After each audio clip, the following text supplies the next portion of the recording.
When working with V-Ray tools such as lights, cameras, materials and so on, we will oftentimes come across a parameter in the UI entitled subdivs, short for subdivisions.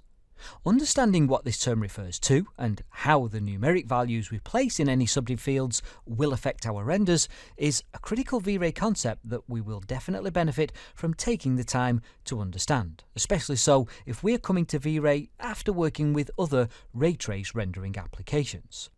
You see, oftentimes when setting up the main image sampling or I-ray controls in a ray trace renderer, we will possibly have gotten used to setting up an anti-aliasing quality level that is described in terms of the number of samples per pixel that we want the engine to use, typically by means of a simple numeric value that describes the total possible number of samples that can be used. What we need to be aware of in V-Ray, however, is that rather than setting the specific number of samples to be used when rendering, the subdivs parameter instead denotes the square of them.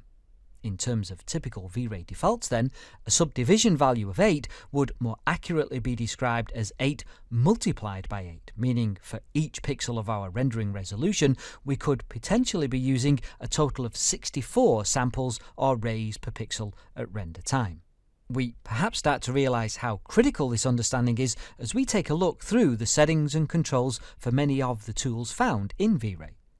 Not only do the main image sampling controls work using a subdivs parameter, but if we come to the GI controls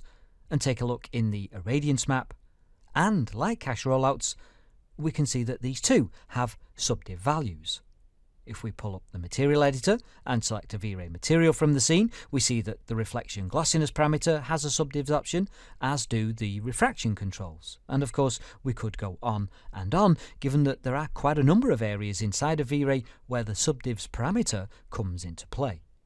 The subdiv values that we use when rendering with V-Ray then, given that they are our quality controls, will have quite an impact on both the speed and final look of the renders that we take.